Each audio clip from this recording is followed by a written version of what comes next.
Good afternoon, all. How my passions impact the world. Quoting one of the most prolific, extraordinary, most profoundly poetic lyric from a song that was written well for my time. Is it impossible to be in love with two women at the same time? Ladies and gentlemen, today the question is, how do my passions impact the world? But before I expose the answer, I have a confession to make. I know, it's not that I am in love with more than one woman. It is, however, that I have more than one passion. Specifically, I have three. Yes, scandalous of it. So first, speech. Doing this is what churns the heat in my belly like a good chicken at potato roti. Clearly, that's why I'm here today standing at this oratorical competition, gracing it with my handsome face and devilish smirk. But what is speech and why is it so important? Speech is the music through which symphony is transmuted through the harmonious realm of words. It is a special type of alchemy because it transforms thoughts and dreams into reality. Emily Dickinson says, and I quote, "I know nothing in the world that has as much power as a word," end quote. Words are the chisel with which we pound sentiment, we pound love, we pound humanity into our globe. Because words strike at the invisible social clause, the unimaginable, real dream that entraps us all and binds us to each other in that all-consuming ideal. So what does speech have to do with me personally? Well, I want to pursue law as a career, to stand as the judicial edict for all humanity, to prosecute those who deny others wrongfully the right to passion, to be the ultimate social yardstick, to have a voice for the voiceless, a speech for the speechless, passion for those who have been denied it. Diplomacy, which is speech, ladies and gentlemen. Diplomacy has enormous potential to negate violence, as we could possibly see with the present-day Ukraine and Crimea crisis. My speech, my passion, would enable me with the ability to lend a voice, a peaceful voice, to those who are on the brink of war and help avert war and save lives. So speech established.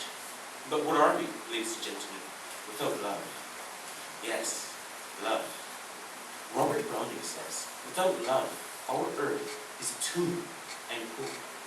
And the general idea from Browning is that compassion is necessary for the survival of our common good and the shared identity of all humanity. I want to love, to protect the vulnerable, to care for those who have no one to care for them, for the individuals starving in countries like in Zimbabwe, like in North Korea, like in South Sudan, where no one is brave enough to help them, strong enough to protect them, powerful enough, passionate enough to stand up for them. Veronica Tigaluga says, "Love is not the opposite of power. Love is power. Love is the strongest power there is," end quote. Nothing is impossible for pure love.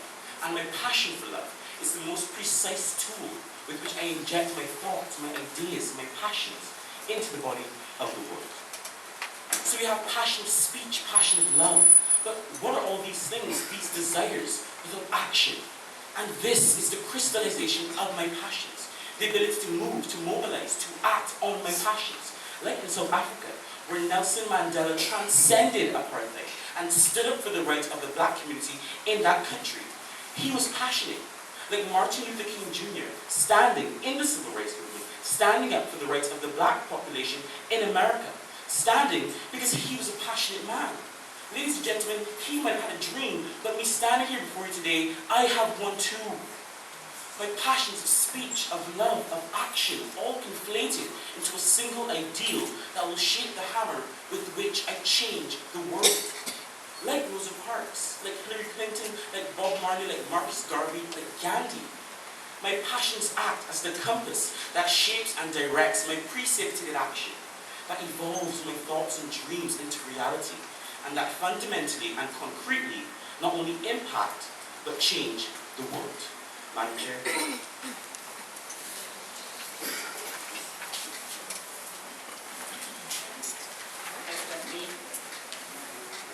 As he talked about